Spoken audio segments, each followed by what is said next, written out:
Join me in ending the religion of whiteness and white Christian nationalism that has plagued this continent for 4 centuries. Now is the time to bring an end to the white race. The white race and white Christian nationalism started in the minds of men who planted it into the minds of others to maintain a control they otherwise would not have. The pillars of the white race are a fake superiority and undeserved entitlements, not only unjustly taken, but then denied to others. Now is the time to elevate a new religion, a human religion based on the individual and individual alone. The highest form comes when asked, "What race are you?" "Why, I am of the human race." "And what is your religion?" "Why, my religion is humanity and loving all of creation, and loving all other people like I love myself." Any pretense of being a loving and kind person is shattered the second you can't fully accept another human being as they present themselves to you in any snapshot of time. Finding fault in someone for having a difference of custom or physical trait and then using it as the sole justification of your own rightness and an imaginary rank over them cannot ever be loving kindness. Whiteness is a distraction from collectively doing the work of discussing the type of society, politics, and economy we want and implementing real change that benefits everyone, allowing them to pursue their own happiness. More insidiously, non-white people have to waste their time explaining themselves or defending themselves to white people. This is a gross injustice to the individual. There are no white people. There could be Norwegian, Dutch, Irish, or Albanian peoples. Being proud of one's heritage, celebrating it, and sharing it, where all are welcome to join or merely appreciate, is a fine feeling.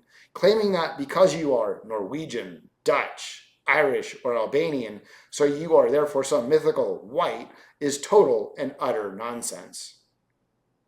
You most likely believe this white nonsense because you think it gives you power, the ability to be first and demand what you believe to be yours, but what is actually everyone's. That power is mere illusion. While you are chasing that illusion, you are actively giving up your own power to make the most of your own life and to find your own happiness. You are literally giving up some of your own humanity in order to strip someone else of theirs. And your imagined gains fall away to the real loss of having never lived your own life. If you use your God to argue for the appropriateness of whiteness and discrimination, of first justifying an other and then creating an other, then that is your personal God and not the universal God of morality, ethics, and human virtue. Your God is not my God. Your truth is not my truth. My God has room for your God. My truth has room for your truth. But if you're going to tell me your white Christian nationalist God demands that you sacrifice other human beings for its power that it then shares with you, I am going to have to say I'm not really impressed with you or your God, and I'll have nothing to do with it. Let's not forget about the whatabouts. What about the blacks? Black in America is a thing without whiteness, but would not exist had it not been for whiteness.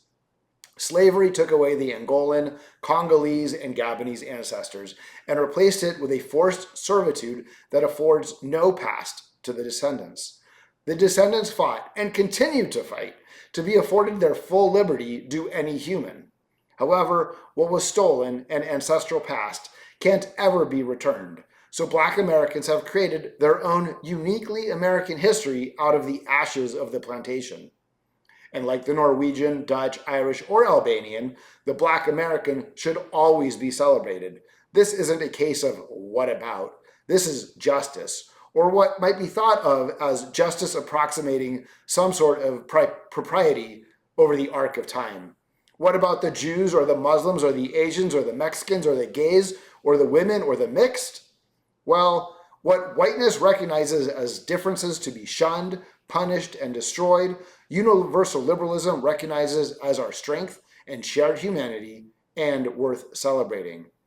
If you are not actively working to end whiteness and to end all forms of discrimination, then you are on the side of whiteness and discrimination. Claiming to not be racist, sexist, ableist, or ageist while not actively fighting against them makes you racist, sexist, ableist, or ageist. You're either fighting it or you're for it. I recommend joining the movement to end whiteness and white Christian nationalism and to replace it with universal liberalism and love. You will be welcomed. You will be celebrated because that's what we do here. Everyone is invited to be themselves. No fear, only love.